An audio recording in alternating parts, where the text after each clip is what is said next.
Welcome to Unpacking the Athlete podcast, hosted by yours truly, Rob Martin.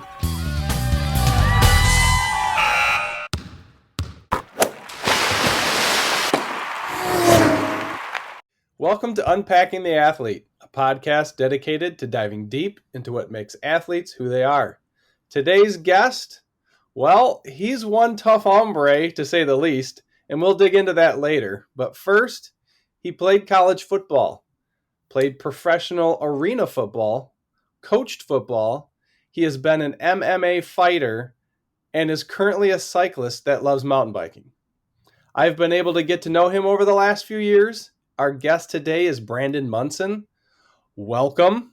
Let's dive into this wide-ranging conversation. Thanks for having me, Rob. It's a pleasure. And I'm going to start with a funny question. Which of these sports do you think that you personally would excel at and why? And here are your three choices.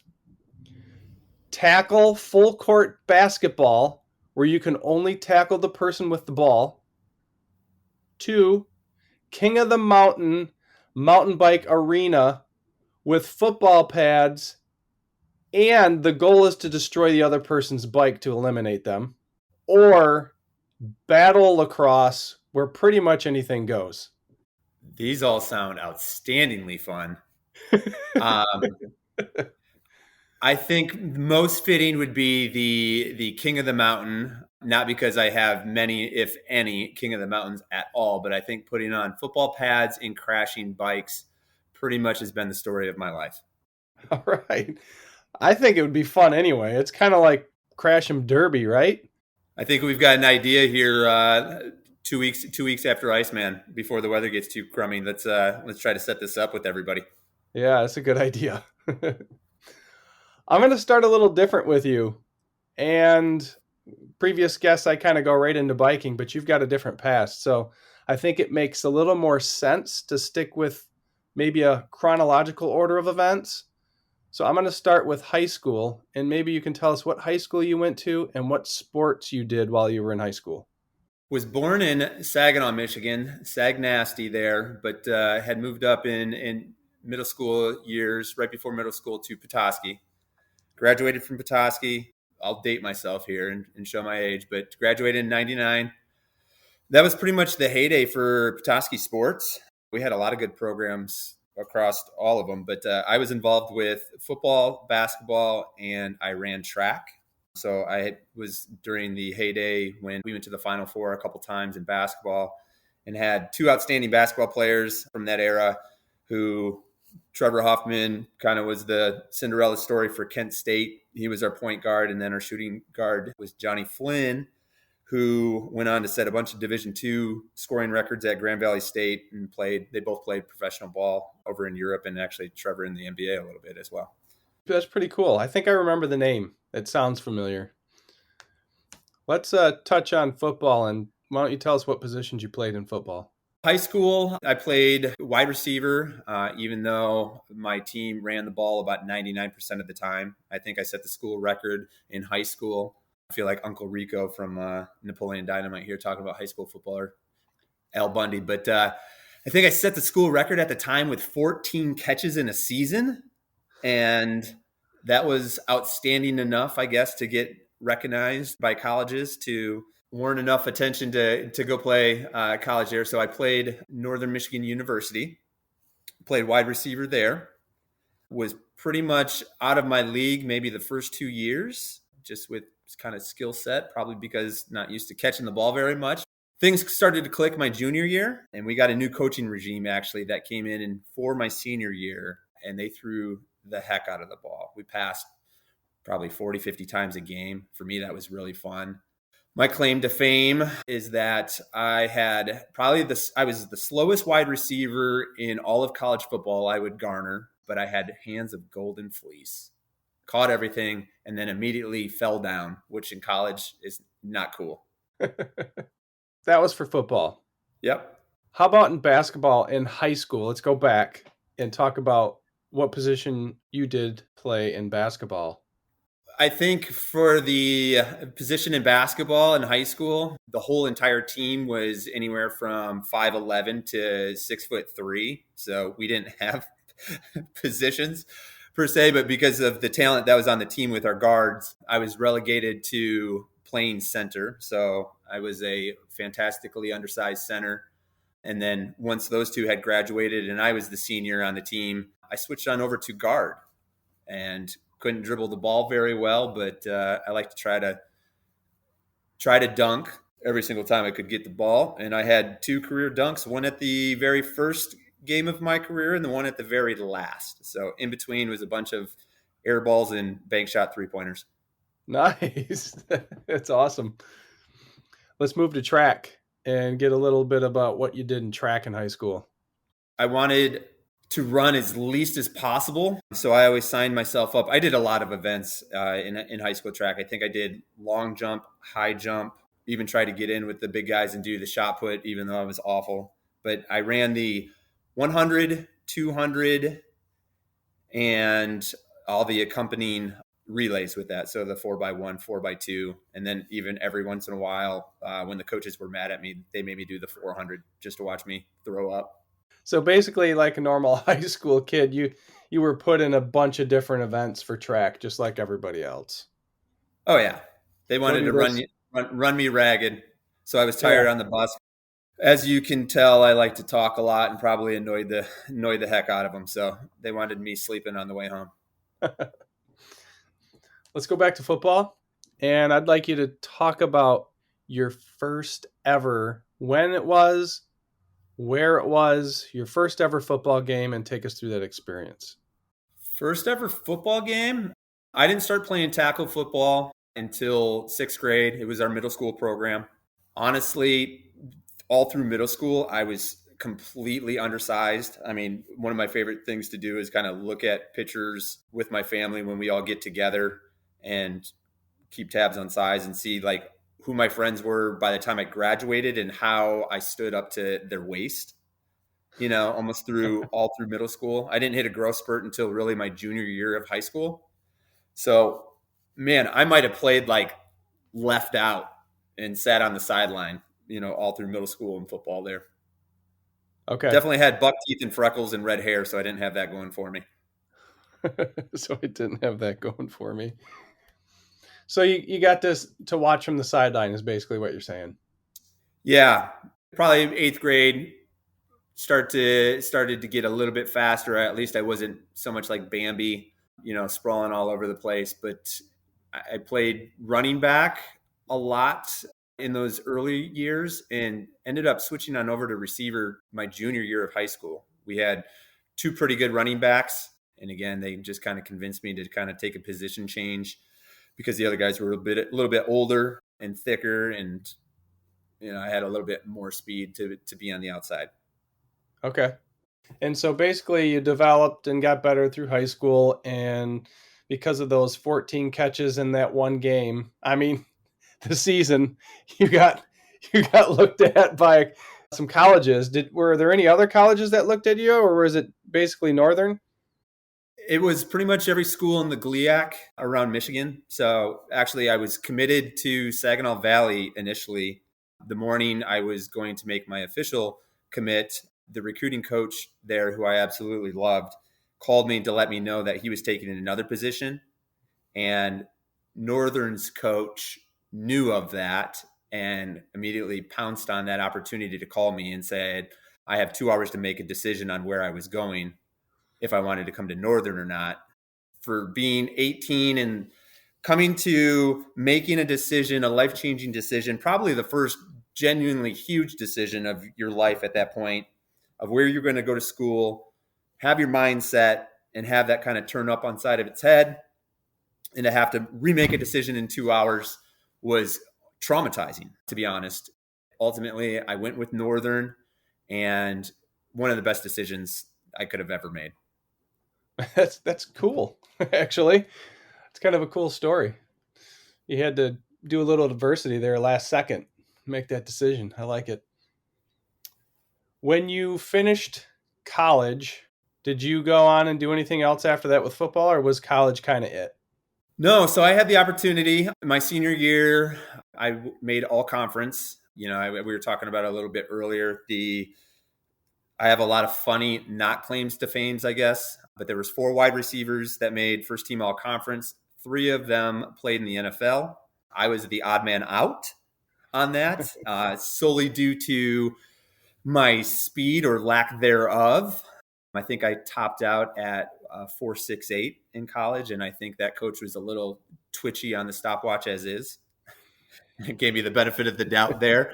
I know I still wanted to play. I know I had the skills to be able to do so. So the only opportunity for me at that point was arena football. Still thinking I was pretty cool. Arena football was kind of big on ESPN, at least at this time in school. So I was excited. My family was excited. Packed up my little Jeep Wrangler with every possible thing I could fit in there and drove down to Fayetteville, North Carolina to join the Cape Fear Wildcats. I was told, or as promised, that all housing was taken care of, all your meals were taken care of, and you were going to get paid. So nothing sounded greater. Showed up. I got my housing, which was a pea-stained mattress on the floor of a mobile home with 3 other teammates that I didn't know. And our food that was taken care of, you're thinking like training table or something cool. It was actually 3 coupons to Hardee's each day. So breakfast, lunch, and dinner was at Hardee's. The team, we didn't have practice because the coach had a real job during the day.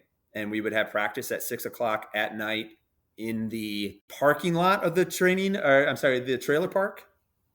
And for entertainment, the team would just get absolutely drunk during the entire day and show up to practice drunk. So after 2 weeks of that, I just kind of had enough and call it quits on that career. I think that was probably a good decision. A lot of drinking and football afterwards leads to probably some severe injuries is what my guess would be. Was that Arena League in the same league as the Grand Rapids Rampage? I think actually this would have been Arena 2, so it would have been a division under. I know they kind of melded teams. The team that I was on for the 2 weeks that I was down there ended up folding like a season or 2 later, I think. Okay. It was just kind of a mess. It wasn't what I envisioned going through. And, my not so claim to fame story on the Arena League is about when I was kind of over it. I got traded to the Green Bay Blizzard for an offensive lineman, a box of athletic tape, and a case of beer. And I was told straight up. So I'm like, screw this team. Like, don't want to be here anyways. Like, I'm seriously on the floor in a trailer park. Get me out of here. So I packed up as quick as I could, drove to Green Bay, which was closer to the UP anyway. So I was excited about that. And I actually had a teammate from college on that team. And show up. It's Thursday walkthrough for their game the following day. And, I'm just on the sidelines watching. I didn't get into my equipment yet. And there was a fight amongst the team on that walkthrough practice, and helmets were off and being swung at each other. And it was just an all-out brawl. And at that point, I just said, I am so done with this, and just packed it up and went home. Unannounced, actually. I just said I'm out. Another good decision. I'm done with this. Grown men on the same team acting like 3-year-olds. This is enough of, no way. Yeah. After that, did you do anything else with football? Did you get into coaching at all? I did. So I still had to finish school.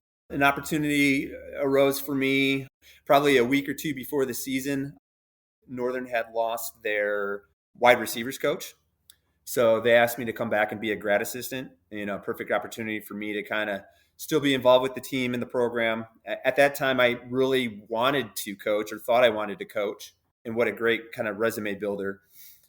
So I went back to my team a year later, still had plenty of friends, a ton of friends on the team. And that was probably the most awkward thing, was coaching some of my best friends at the position that I had just gotten done playing, because my really good friends and roommates were not the greatest receivers. And so I wasn't playing them, and that carried on over into college day-to-day life. So that's just kind of that whole experience. It was fun, don't get me wrong, but it soured me on coaching overall. Yeah. So So I you said enough definitely of like, that. yeah, you definitely liked playing better than you liked coaching. Absolutely. Well, let's continue with the chronological order here and maybe talk about what year did you start MMA fighting and tell us how you came into the sport and why you decided to give it a go. Had a professional job, corporate America, living in Chicago after college. After graduating there, would just get together with some of my buddies in the early UFC days and rent those. And, at that time, being in Chicago, I was still going to the gym, working out all the time. But, like I like always working for something, kind of what's next? What can I do next? And with my interest in watching those, my buddy and I decided like one night over a couple of beers and some pizza watching that, like, hey, we're going to start doing jujitsu tomorrow. And we found a gym and just went in there and signed up. Didn't know what we were getting ourselves into. So we kind of were going in as a form of working out and doing the kickboxing and jujitsu classes. And a couple weeks later, we were doing well and asked to stay after for the MMA training portion. And in walks in the motley crew at the time of MMA fighters. We had the Guida brothers who were fighting in the UFC. Andrei Arlovsky, who was the UFC heavyweight champion, was in there. So it was kind of like super awesome. We're getting beat up and absolutely pummeled in practice, every day. And, I just said to my buddy who I joined with, I'm like, if we're going to do this, then I'm going to start fighting. I don't care what you do, but I'm going to start fighting as well. So started training towards that, probably 6 months into it. Had my first fight. And if you're going to ask me a question about it, I'll tell you straight up, I blacked out right when the bell rang. Absolutely scared shitless. I still go back and watch the video and I don't remember a thing until I'm like on the ropes with my hands raised. But it looked pretty awesome. So, because you got your butt kicked by these really good guys in the MMA after jiu-jitsu class, you're like, if I'm going to do this here, I might as well just get in the ring.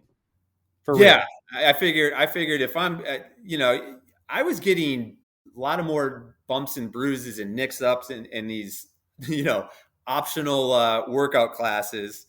So I was like, you know what, I'm going to start fighting and getting paid for it a little bit, and obviously there was a coolness factor at the time with that. Right? Did you ever wrestle? Never wrestled. And Okay. that was a big struggle for me initially going into this. Wrestling is polar opposite.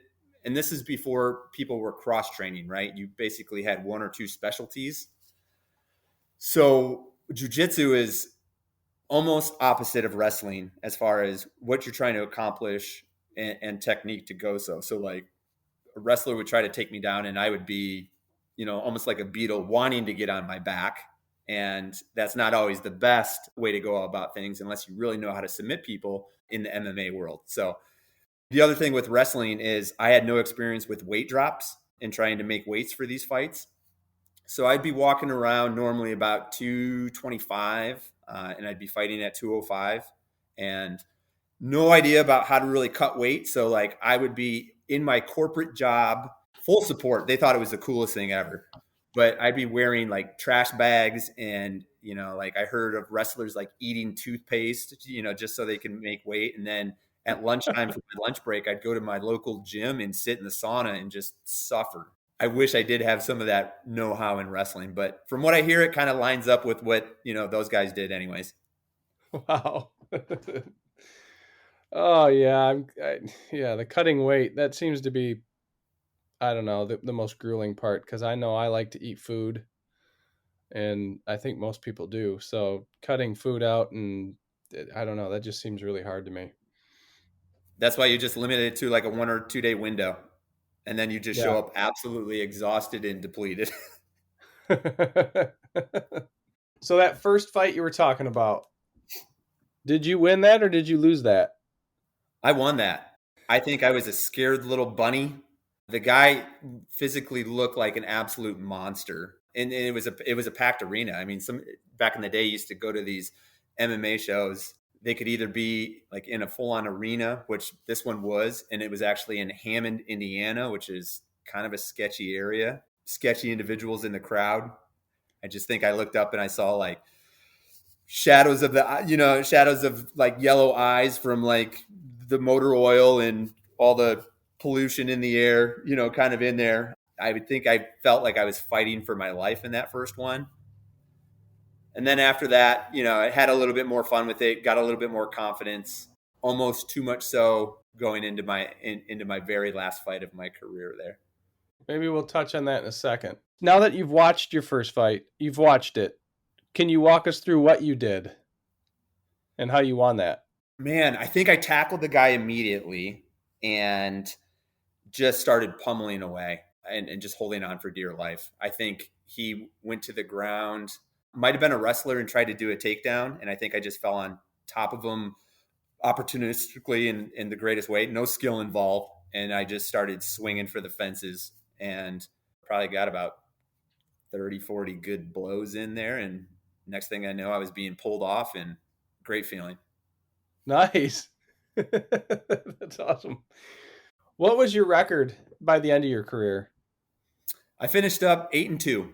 My first loss was about in the middle there. Still to this day, I don't really think about MMA too much anymore. That was just a fun little chapter. Actually, really distanced myself from that. But the guy that I lost to initially, that was the decision. I think I won that fight, but again, I lost to a guy who ended up fighting in the UFC for 1 or 2 fights. So if I'm going to lose to somebody, at least I lost to somebody who's in the top organization there. Well, that's kind of cool. Were you ever knocked out? Not in a fight. Actually, Okay. I was pretty unscathed up until my very last fight. The only thing I'll say, in training one time, and I was scared to do it each and every time, but just because of the size, I was asked to spar with Arlovsky quite a bit, Okay. who was known, obviously, UFC heavyweight champion, huge man, but he was known for his stand-up. So I had an ill-fitting mouth guard one day in practice. It wasn't mine. I think it was brand new out of the pack, so it like didn't fit my mouth, and I was kind of wearing it silly. And I was sparring with him, boxing. It was just straight up boxing, and he hit me so hard. I mean, I dropped to the canvas. I saw black, and I actually crawled out of there, and I said no more. Like I was laughing about it, but like it was scary. That dude is a scary man.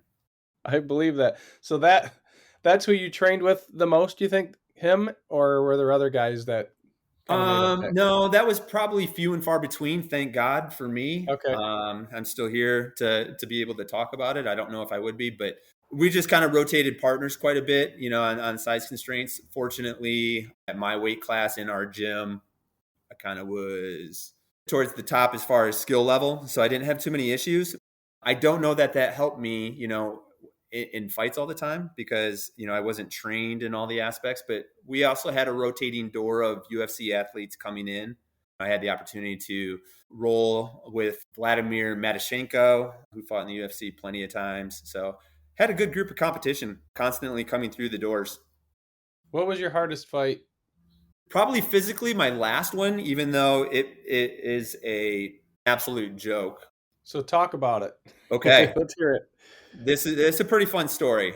My wife, Kate, now she was working at the company that I was at, and there was a lot of support from that office or organization. Actually, they would take buses to all my fights. I'd have probably 60, 70 people showing up to each of my fight from my office. She had never seen one, and we had just started dating. She's dating this MMA guy. She's telling her family, like, oh yeah, I'm dating this big bad guy. I think I might have had a stupid mohawk with like a spider shaved on one side and a Christmas tree on another or something ridiculous. But it was coming up on St. Patrick's Day in Chicago, which, being in your mid-20s, semi-Irish or fake Irish, living in Chicago, that's a big holiday. So it was my genius idea to have a bunch of friends come in from out of town so we could party for St. Patrick's Day and cut weight to make a fight that afternoon so Kate could come and watch me compete in MMA. The two didn't mix very well because I thought it was a great idea to just have a couple of beers with my buddies. And St. Patrick's Day, Chicago, you start at 7:00 in the morning. So I was like, yeah, I'll have a couple of beers from 7 till noon and I'll get a ride out to my fight. Well, I did do that. I showed up to my fight, made weight, fortunately. And the guy that I was fighting for that last one, 205-pound weight class, he probably weighed no more than 170 pounds. I thought I had this in the bag. I was like, all right, let's go Irish kind of deal. It was a hillbilly from like almost St. Louis area. To me, he had no business being in the ring. That changed about 30 seconds after the fight. I was probably emanciated from the weight loss and obviously the morning activities. And I got picked up and thrown on my head and just got beat up. I mean, to the point that after the first round, I had cauliflower ear that already started. I had never had cauliflower ear. Both ears were drooping down. And I went to the wrong corner of the ring after round one. And that pretty much continued for 3 rounds. I just took an ass beating, truth be told. And that was my wife's very first fight that she got to see. And I look up like in the 3rd round and it was like Rocky Balboa. She's like in the stands, like almost crying. And when the fight gets done, I'm having fun with it. I didn't get knocked out or anything, but I was just having fun with the crowd. And they go to announce the winner in a decision. And, I raised my hands up, just started jumping in, and the whole crowd was just laughing because it was obviously to the other guy's decision. 100. Right. Not even close. So at that point, what that told me was obviously, A, I got soft completely from dating a new girl and not taking training seriously. But then B, my heart wasn't in it anymore at that point. I was ready to move on. And that's why you stopped. And that's why I stopped. Said, grow up, Munson. Grow up. Grow up and maybe try some rugby. Yeah. So, yeah. How does rugby even come into the picture? And how did this end? So, okay. Things get a little bit more serious between Kate and I. We get married. She wants to move back towards her family. I had painted the city red in Chicago. I was ready to move on, get out of there. And she had convinced me to move back to her hometown outside of Toledo, Ohio. Again, just looking for something to do. I'm in the gym working out. I get approached by a couple of guys and they said, hey, you're pretty big. You ever play rugby before? And I said, not a chance. I played football. 2 are the same, right? So they convinced me to come try out for the rugby team. Honestly, I was pretty excited about that. I've always kind of watched it, but never knew the rules or was in tune with that. I knew enough of it that it sounded intriguing and interesting. So just naturally saying, all right, this is the new adventure. Hell yeah, I'm in. So I show up. It took me 2 weeks of practice to kind of understand anything enough to be able to be on the field. But I had my first crack. I had a really good game. I think they had me at inside center. So not in the scrums, but more out carrying the ball, where some of the big full contact, high impact hits were, and did really well. I think I scored a couple of tries and laid some big booms on and was pretty excited about it, actually. And so I'd come home and tell my wife about it. She'd never saw a practice or a game prior to that. So I'm like, hey, why don't you come up to, which was would have been my 3rd game, 4th, 5th week of total rugby in my entire life. It's up at University of Michigan. And we start playing. She's there.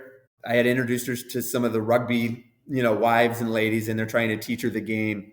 And sure as shit, 5 minutes in, I planted my leg going to carry the ball, and one of my teammates had grabbed a guy by his shirt and just thrown him across the ground.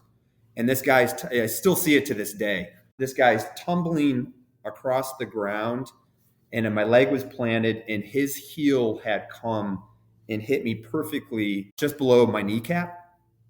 And it ended up severing my patella tendon, and I just heard the loudest gunshot ever. And my leg is still planted in the ground, and my momentum kept forward. And all of a sudden, next thing I know, I am screaming.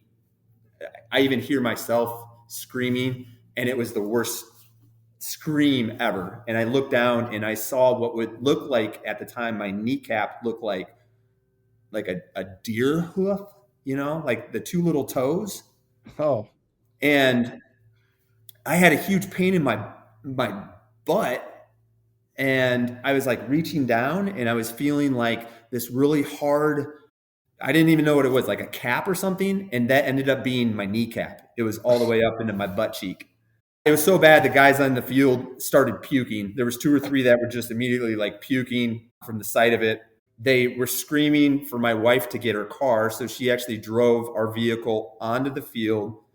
They picked me up, threw me in the trunk, and then thank God we were at University of Michigan, like right at the base of the medical center. So she just slowly like rolls off the field to go to the medical center. And I look behind the rugby field and those guys already started their game back up. They were already back playing. I mean, that's how tough they were, I guess. But yeah, that was the quick end of my rugby career.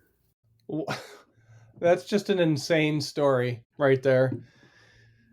Why did they put you in the trunk and not in the back of the car? My leg couldn't move. Like it was just kind of wobbly there. So I think that was like the best way to like stabilize me. Okay. So trunk open, she just drove you right over there to the medical center. Yep. Okay. As I'm just screaming at her to go faster, but then slow down because every little bump and everything was just excruciating. Wow. And for those that don't know, maybe tell a little bit about how the scoring is in that game and what you get for scoring and then how that works. It's pretty similar to football. You cross the end line, tap the ball down, and that's a try, which is similar to football's, touchdown. There are extra points with that where the kicker on the team, can do a drop kick for the extra points. And there's a couple other ways to score kind of in between there. A lot of intricacies for as tough as those guys are. It actually takes a lot of brains to be able to play that game. Still kind of fascinates me to this day, even though I don't like watching it. Just conjures up some bad memories still. I don't know why you would have any bad memories from that. Yeah, definitely. I got a horrible visual in my head from that story. If you take a look at my knee to this day, it is still knobby and one of the ugliest things that you can see. Oh, man. So rugby was short-lived. And then, you had to find something else. And I think eventually you wound up on the bike, right? How did the bike find you or who introduced you? How'd that even happen? Coming off of that injury, it was so severe that I actually had an in with a great orthopedic, but even still, he was like, you're going to be lucky if I can get you to walk properly.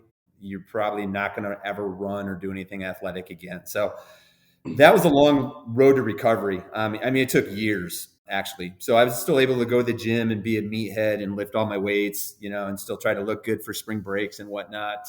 As far as anything athletic, didn't really have any interest. I mean, I just honestly couldn't move that thing too well. Working in transportation, we were shipping for the company that holds for Diamondback. And, I think we had a shipment of bikes fall off of a trailer. So there was a huge insurance claim that we had to pay out.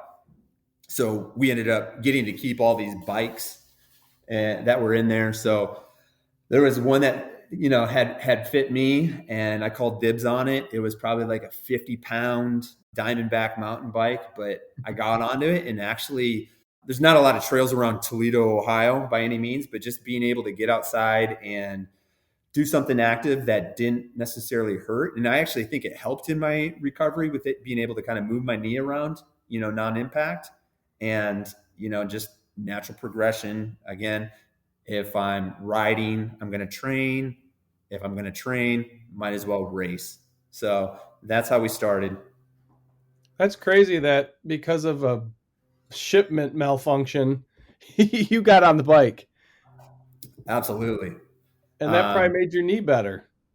It really did. And, and then still to this day, I mean, I think with anything in this stage of my life, got to check 3 boxes, I always say. It's got to be outside, got to be active, and it's got to have a little bit of an inherent, a little rad risk to it, snowboarding, which I'm now able to do again, biking, anything's got to have a little sense of danger to it. Heck yeah. So when you first got in the mountain bike trails, did you ever have a good spill or a crash that's story worthy? Yeah, I have had plenty of crashes. I mean, anybody that's ridden with me has seen some good ones. I think one of the first times that I was taken outside of Toledo, some buddies thought it would be a really fun idea to break me in at Pato. So that was my first real mountain bike trail. I went over the bars, high speed 3 times on that ride. Thankfully, it was all in the sand, not all the roots and trees that Pato for. And yeah, I loved it. I had the time of my life, even with all the crashes and everything. So I knew it was for me. My most notable crash, gosh, I'll never live this down when I'm in Kalamazoo area. My wife was pregnant, 8.5 months pregnant. And I'm out mountain biking. It's the grand opening of Maple Hill Trail in Kalamazoo, which they designed as like the flow trail, jump lines, a lot of excitement about it. Opening day, but because my wife was pregnant, I had obligations or I couldn't be there for like the ribbon cutting ceremony. So I had snuck back out on the trail before it was officially open. And I was back there riding, and I was smart enough at least to do a sight lap. And there was a lot of new jump lines, which I wasn't used to or features at least. So I'm like, oh, I got this on the first lap. So I kind of avoided the crowd so they didn't see me again. And I'm back there and I'm hearing all the clapping. So I'm figuring they're doing the ribbon cutting. I better get out of there before, everybody else is on the trail. So I kind of speed up the pace a little bit and I hit the jump lines and I flew off of one of the rock section jumps, Wile E. Coyote Roadrunner style, and just smacked a tree. Absolutely crushed my face. My helmet slid down into my glasses, broke my glasses into my face. And I just was seeing stars. Naturally for me, the first thing I thought to do was, hey, pull out your phone and record it or take a picture. And when I saw the carnage on the phone, I knew I was in serious trouble. So I actually checked my teeth. My teeth were all loose and rattly. My nose was completely on the side of my face. Forehead split open. And I was sitting there on the trail, trying to whimper, help, but nobody was out there. But somebody else had the same idea to kind of pre-ride. So he had ridden up on me while I'm sitting there. And I had turned around to make eye contact with him. And he saw a ghost. When he made eye contact with me, his face turns completely white. He was shaking on his handlebars and ended up crashing because of that. And he looks at me and he's like, oh God, oh God. And I'm like, get help. And he took off, never saw him again. So I had to get myself out of there. And I knew the route enough to kind of take the shortcut out and walked myself out of the trail, and the people that were doing the ribbon cutting ceremony were still there, and they caught a glimpse of me and rushed over, and they were trying to call the ambulance, and there were some doctors thankfully that came to my aid and were trying to help assess the situation. And just being Johnny Tough Nuts, I was like, no, I'm fine, I'm gonna drive myself to the hospital. And after kind of back and forth with them, I just threw my bike in the truck, drove myself to the hospital, could barely walk. I ended up messing my good knee up pretty bad. It's swollen to the size of a volleyball, and drove to the hospital. Thought it was a great idea, again, to whip up my phone and document all this, as I'm doing so. And bleeding like a stuffed pig, walked into the ER, and the lady, at the triage has her head down, and she's like, fill out the paperwork and get in the line. I'm like, ma'am, I need help. And she looked up and she goes, oh shit, and hits the button and says, go to the back. And I mean, the waiting room probably had 60 people in it, and they just brought me right back. Started going to work on me, and I don't know. I mean, I was just having fun with it. Again, best thought at the time was to kind of record everything that was happening, never once contacting my 8.5-month pregnant wife, and then forgetting about all that, and then posting it immediately to Instagram why it's happening. So I get a phone call from her just absolutely freaking out when she saw that. Dude. My best crash. Oh, dude. Wow. That's, yeah. Tell the wife first, right? Yeah. Yeah, I mean, I thought I was doing her a favor. Like, I didn't want to, rile her up, at that stage and have a baby like that instance either. Yeah, and then you kind of forgot about all that, and you were like, oh, this got to get out on social media. This is great content. Like, let's throw it up for my friends. Right. And my wife will see it. Oops. Yeah. Okay. Wow. That's not a good crash. So I'm guessing multiple stitches and a bunch of other stuff going on. Oh, yeah. I mean, I've got a nice little, still to this day, lump on my forehead that plastic surgery can't fix. My nose is still kind of crooked. At least I can breathe out of it. But could be worse. Yeah, right. That's quite a story. You've had quite a few crazy stories. Just to put a little point there. That's a lot of. Yeah, I'm just trying to kind of, at least if for nothing else, they're just good things to tell around the campfire. But I'd like to normalize a little bit. Yeah, I think that's probably a good idea. At this point in life, would you rather, because we're going to switch gears here now, would you rather race your bike or ride with the bros? And is there any particular reason why? Ooh, that's a good question.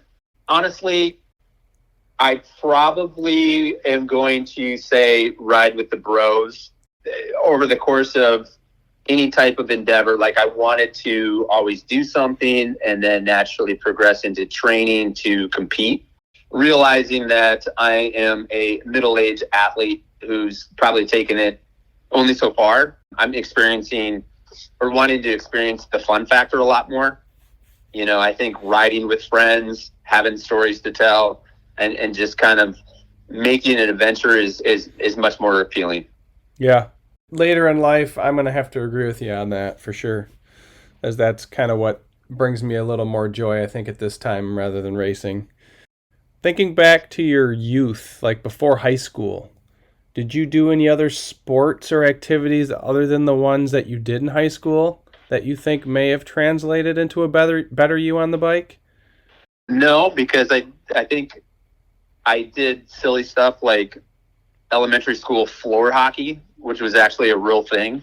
And I don't think that really translated on over. I was a big brother, so I beat up on my little brothers instead of was tough. So I don't think that translated too much on over. I think I just got lucky. That's okay. You obviously have some athleticism there to be able to do all the things that you've done. My dad likes to claim it's all genetics and he got it from me, even though I don't think he's ever ridden a bike in his entire life. Your dad says, I'm the superhero and you got those genes from me, man. Yeah. Take the claim where you can get it. Just like I'll do to my kids, I'm sure, someday. Right? Nothing that they did. They didn't put any time or effort. It's all your genetics. Yeah. That's funny. Currently, with the biking, do you look up to anyone for motivation, or do you have an idol or anything like that? Honestly, this whole area, the Grand Rapids greater area, has got some phenomenal riders. And there's definitely people that I look up to and admire their accomplishments. I mean, honestly, anybody that can be on a bike in a race and do good things, and fast is somebody to kind of look up to and admire. I think my friends and I joke, the Rad Boys and I joke about us having 2-hour power. So I think accomplishments outside of these longer races, like 50 miles, 100 miles, even some of these crazy 200, 300 mile races, rides that these guys do, is something that collectively we as a group kind of are jealous because, once it hits that 2-hour mark for us, big horses, we're cashed. Right. There are a lot of good athletes, even, you said Grand Rapids, but yeah, just the whole West Michigan area. There's a lot of good people on the bike that are fast and that, if you're coming up in the sport that you can look up to and even get guidance from. I remember when I first started, I reached out to, guys that I were like, oh, that guy's really fast. That guy's really fast. And I'd reach out and ask questions, and very helpful. It's a very helpful community if you need help or if you have questions. Yeah. I'm sorry. When I said Grand Rapids, greater area, I mean, I just the whole west side of Michigan. I mean, Holland, your group up there. I mean, everybody's got something to bring to the table, in a competitive atmosphere, and it's just outstanding to see. I mean, I would put, West Michigan, Northern Michigan against, anybody, and obviously there are some super fast people on the east side of the state. My favorite people anywhere I go to any event are people from Michigan, because I think got a little bit of a chip on our shoulder, but also we have some of the absolute best riding available to us. And I don't know that everybody can appreciate it. With the whole COVID thing, my wife and I decided to kind of jump on ship and get an RV. And, those first couple of years, we took some big, massive trips out west. And while it was cool to experience some of that high alpine stuff or some different stuff that you're riding on as far as, types of gravel or types of mountain bike trails, etc., I always, towards the end of those trips, just told myself, I can't wait to get back to Michigan to be like in the forest, riding our mountain bike trails, because they're unique. And to me, it's the best in the country. I do like our trails. We've got a lot of variety to pick from too. And if we want chunk, we can just go across the bridge. That's absolutely true. Just keep it 2 hours and under. Right. When and what was your first ever mountain bike race? And maybe take us through that experience. I get made fun of by my Traverse City friends. So I have a group up in TC, being from the Petoskey area. I have some friends up there that kind of got me going into those. I think it was my first official race was Iceman 7 years ago. I think it was 7 years ago. I had the ugliest kit you can imagine. It was so hot. It's hideous. I wish we had a picture to be able to show. But that was my first race. I did that with a couple of group of friends. But then the following season, I'm like, all right, I got the bug. Like, I like this. So I bought an all-white kit for mountain biking. It was probably the worst idea ever. And I think it was just like the cheapest thing I could find on Amazon. And I did mud, sweat, beers. And I still, every time I see that group of guys, I'll never live that down, especially with the progression over the last couple of years. They're like, man, they still whip out their phones and show the photo of me going through that puddle at mud, sweat, beers. Yeah, so if you're not familiar with mud, sweat, and beers, if you're listening, it's a mountain bike race. You go out, it's in the Traverse City area, you ride trails, you ride some double track. And when you finish, you come down the ski resort hill, and they make you go through this big, watery mud pit. And so if you can just imagine wearing white going through this mud pit, it's not a good combination. It was definitely like, Billy Madison when they're like, Billy peed his pants. But, on the other end. Right. Right. I get it. That's funny.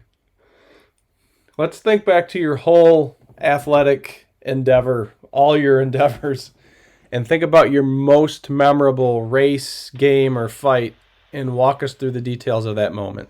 Something that really sticks out. Another Uncle Rico moment with throwing those football over the mountains. I have to say, I with my love of all things biking right now, I've kind of moved away from ball sports so much, or being so involved with that. One of the moments that sticks out the most is football game, my senior year, did really well. And my best friend from high school was the quarterback on the college team. And we had 3 touchdowns together that game, including the game winner in triple overtime against Wayne State. And I don't remember too much because it's been quite some time now, and maybe have some early onset CTE setting in or something like that. But that memory still to this day. That was such a great moment for the entire team, and just, piling in and celebrating in the end zone as a team is my favorite. That's a very good moment. Was Wayne State Division II back then, or were they Division I? They were Division II. Okay, nice. Yep. Yeah, that's 3 touchdowns in a game and a game winner, and you said 3 overtimes? 3 overtimes, yep. Wow. And I told my buddy right before that play, I said, the play was actually designed to go the opposite way. And I said, you better throw me that damn ball. I go, all right, because we were roommates too. And I go, all right, we're going to have some words when we get home. And he threw it up to me and, was able to make it happen. So he looked good in the end. Nice. Back to bikes. Why do you love bikes, and what keeps you going on the bike? I'm telling you, man, the community. It is so fun, and if you do it enough and you kind of switch up where you're going and stuff around that, and, I'm speaking more to Michigan, you just run into some of the greatest people in general. Everybody's out there genuinely having a good time, always willing to help, and then that translates, from races, and then you bring that back home to like group rides, and everybody seems to genuinely get along, have fun, and then you still have that competitive aspect where you're trying to best the rest. Selfishly for me, it's time with my teammates. We have so much fun together, fun group of dudes. We try to not take ourselves too seriously and have some goofy moments with the other teams around. We don't really breed too much like competition amongst other teams. We'd rather just have fun, with those teams. Yeah, no, I agree. And back to your first point, it is a good community. I mean, I know a guy who was an MMA fighter who used to punch people's faces in. At a trailhead, there's a lady that can't get her bike tire pumped up. And this guy just comes over and is like, hey, you need some help? And he's so gentle and kind and pumps her tire up because it's really hard to do and gets her going. You remember that? That was just a chance sighting where I saw you at the Dragon a couple weeks ago. Yeah, and you were that nice guy. So, I mean, you're right. The community it's definitely a really good community. Very helpful, very kind. And I think we've touched on that multiple times during the conversation. Yeah, absolutely. I mean, you can always bend an ear and people are willing to share tips, strategies, whatnot. You might even get lucky and find a coach that makes you fast out there. Right. Do you do any strength training in your routine? And I'm pretty sure I know the answer, and maybe tell us what you do on a normal basis. I try to make myself a reformed meathead, but it's going to stick with me forever and always. So I do hit the gym pretty much all the time outside of the last, month really of the season there. My wife absolutely hates when I get below like 210 pounds. She starts taunting me and calling me a skinny little biatch. So there's that outside pressure. My kids also don't like me when I don't have big muscles. So there's that pressure. But really, ultimately, to me, it helps being strong on the bike. Again, we're talking that 2-hour window. So, I'll take the power and strength for some of those, as I kind of transition a little bit to the goals and things that I'd like to accomplish. I've got to be a little bit smarter. We're not young chickens anymore, Rob. So we have to kind of evaluate maybe what's important to longevity. So I'm trying to incorporate a little bit more strength and pliability, into my routine. Absolutely. Do you have any piece of exercise equipment that's your favorite that you like to use almost all the time? Or tell you what I don't like is my indoor trainer. That's funny because that leads into the next question, which is, obviously, you just answered it. So you spend most of your time riding outdoors. Yes. And then what bike sees the most action in your fleet? Not unfortunately. My full suspension mountain bike probably sees the most, and that's a good thing. Whenever I'm mountain biking or in the trails, I'm the happiest. Yep.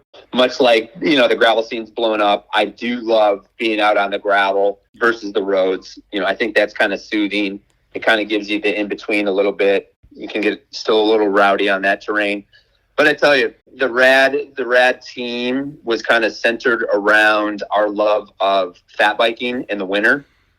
And I think any chance we get to get outside, especially, when it kind of gets dark, cold, and lonely on those nights, if we're out fat biking, that's some of the funnest times for us. You're right. And what makes it tough to ride that bike a lot is our winters they seem to be a lot of hit and miss. We'll get a base of snow. It's great to go out and ride a groomed trail, and then it just seems like the next week we get some of that rain and it melts it and it just turns it to ice, or I don't know. I wish we had a more consistent winter. I completely agree. We kind of mentally gear up. I mean, as soon as Iceman's done, the chatter about what we're going to do and where we're going to ride, in winter really starts heating up. And then you kind of do get let down at times with that winter. But, I mean, anytime there's good conditions, we're going to be out there. Yes. And, even with moving to Rockford here last year, and I took on some of that grooming at Merrill, I tried to make that selfishly for myself as perfect as it could be so I could ride it any chance I get. That's awesome. Grooming's fun. I think it's fun. It's another way to be outside in my mind. I'm telling you, I kind of, if you kind of followed along on some of my Instagram stories last winter, you saw I had a little bit of fun with it. I would record videos, mostly just promoting that the trail was groomed or conditions, but there was definitely a fun, silly aspect to it where I may have been shirtless in my Carhartts, taking videos doing it, or drinking a beer while I'm going around. I don't know if they want me saying that because of liability, but whatever, hand in hand. Hand in hand. What do you like to drink during the race for hydration mix? I'm a Carbo Rocket guy. Okay. I like the 333 or whatever it is, the evil stuff there. I think it tastes pretty decent, and I haven't had any issues with that. I've got an iron gut, so I don't really get the gastrointestinal stuff. But if I can stay away from goos, just because those are hard to choke down and get a liquid in, that seems to be what I like to go to there. Nice. Lucky guy with that iron gut. I definitely don't have that and have to be careful with what I consume. So I'm jealous. What types of things or devices or exercises do you do to help you recover after hard workouts or races? Danny on my team, he's got the Normatec boots. So any chance we can get our hands on those are pretty fun. We kind of get in line on those when we're all together. I don't have a pair myself. I probably can convince my wife, who's racing and riding a lot more, to get on that. Also, so she won't ask me for massages anymore. Right. But then I've got, Theragun. Got all the tools, but then to really convince yourself that it's going to be fun to get on the foam roller and go through that whole routine is always kind of a struggle for me. Yeah, I get that. And that's what the Normatec, that's why those are the Air Relax boots are so nice, because you can just put them on and chill, right? You don't have just little love hugs for your legs, baby. Yeah, right. Little love hugs. You don't have to roll on Satan's pin and feel like you're going to throw up because of the pain. Well, I've seen some of your recommendations with the Black & Decker jackhammer in there, and that's just Satan's pin and all the other tools you get up your sleeve. Yeah, I think they all have their purpose, and I think they all do help. But like you said, it's getting the time or getting the motivation to do it. 100%. Intervals. Do you like short intervals or longer intervals? I think working with you last fall, you made me hate every type of interval possible. I mean, it did magic and wonders, and I'm very appreciative of that. But I think the word interval is just a nasty word. If I had to choose between the two, I'm going with that short, the short over-unders, whatever you did to make me want to puke multiple times. Nice. All right. I like short as well. I don't know how people can stay in that pain cave for longer periods of time when it's not a race. So, yeah. Short. The short. In your whole athletic career again, let's go to maybe a time where things didn't go like you wanted them to, and it could be in any race, game, or fight. What would you have done differently to make things go the way you wanted it to go? I would say preparedness. Okay. proper preparedness prevents poor performance. Tongue twister, but it probably holds true. I mean, any poor result that I've had, has been pretty self-induced. Being funny and, honest when I say that, sometimes you show up and you've got a game plan, like Mike Tyson says, everybody's got a plan so they get punched in the mouth. I show up to these races and I just get so excited to see people I haven't seen in a while or friends or whatever. And I'm going with a serious mindset or, like, oh yeah, I'm going to crush this one. And then just want to prioritize having fun.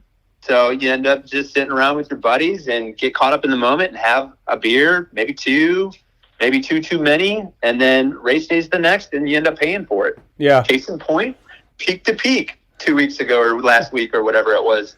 It's his birthday today, so I'll give him a shout out. But Mr. Rob Menderine cooked me up a fine couple Negronis the night before the race, and I was sweating them out the next day. Sweating them out. That's awesome. But you know what? You got to have fun too. Absolutely. And fun is the common theme with almost everything these days. I mean, life's too short. Things are too serious. I mean, just in the last couple of years, I mean, it's kind of just been, I've been lucky with a good outlook and just kind of some of the things that I've positioned myself within this COVID era. But it just kind of feels like a heavy cloud. So you always try to bring fun. And if it's not fun, I don't want none. Right. I like that saying. You might have to put that on repeat on the podcast. And if it's not fun, I don't want none. And if it's not fun, I don't want none.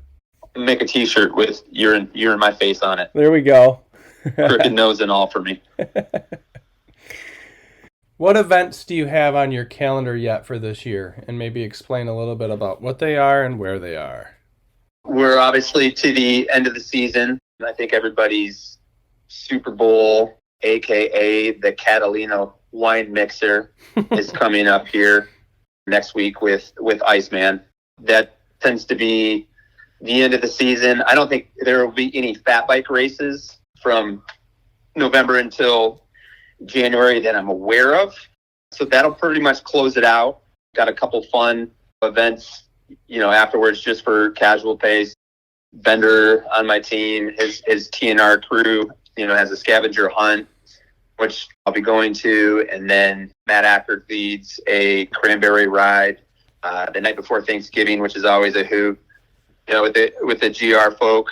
So that'll be fun. I'm looking forward to more relaxing events, but then, we'll gear up. Tell you what, I'm probably most excited.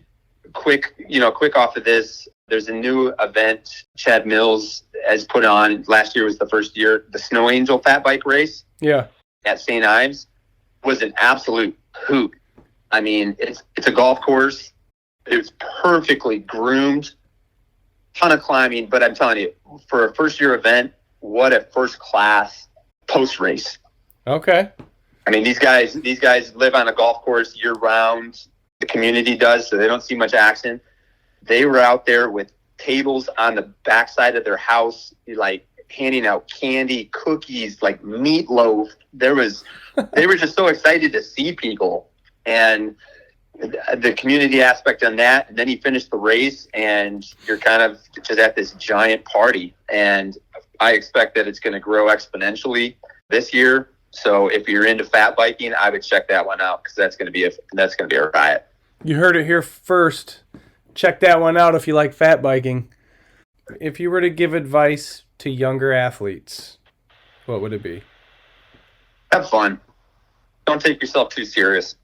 It boils down again. And I can say this now, kind of as this wise old soul, but longevity and enjoyment in anything is going to stick when you're having fun doing it.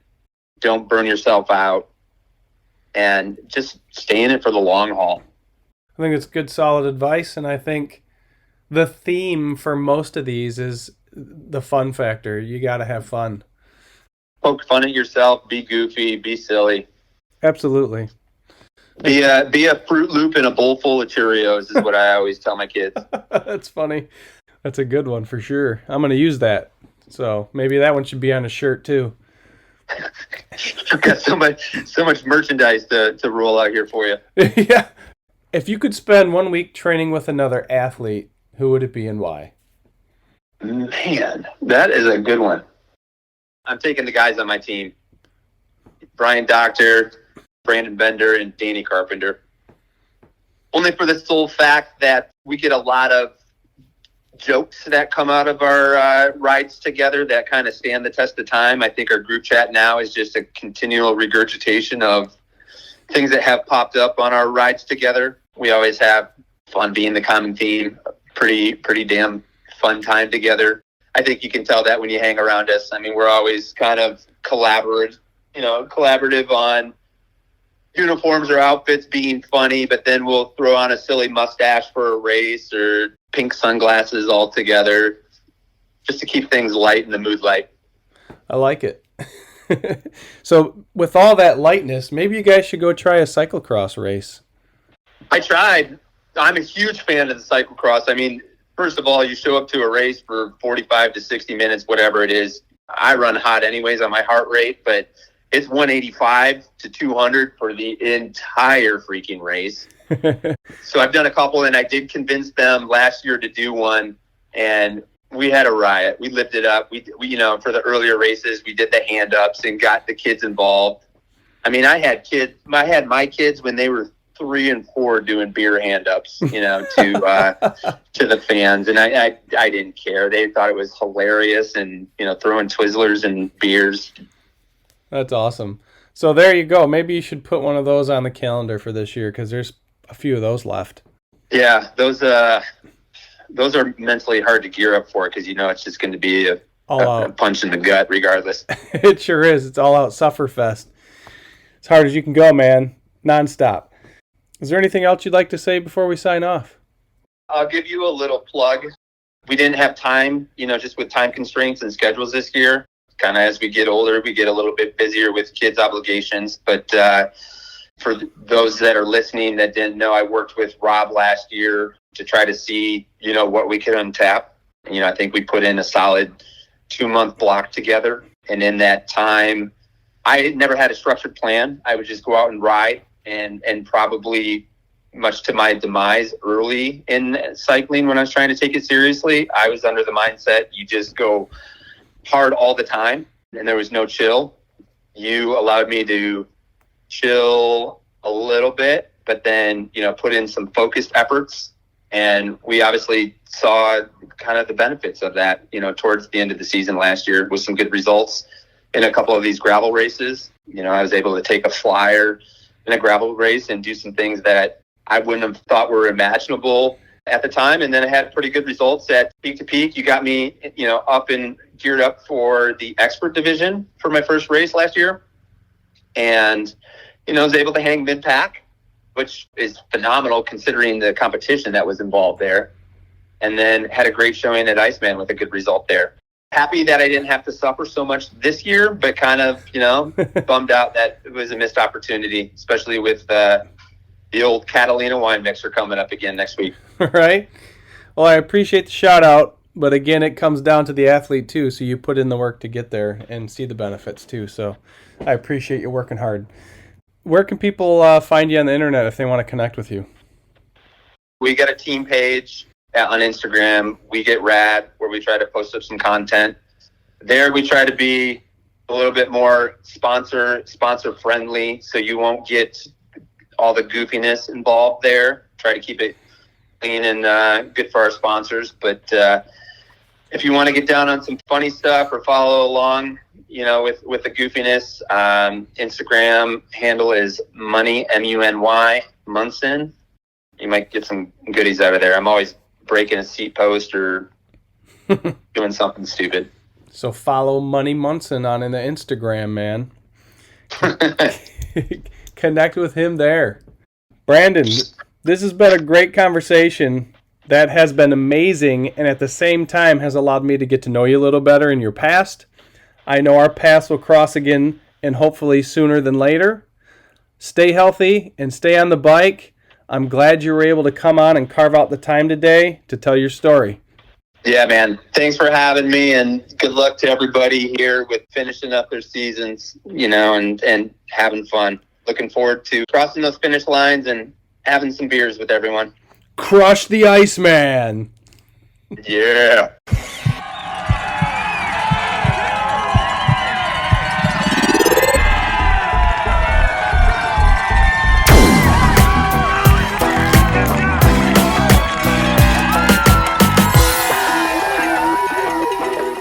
You have just listened to Unpacking the Athlete.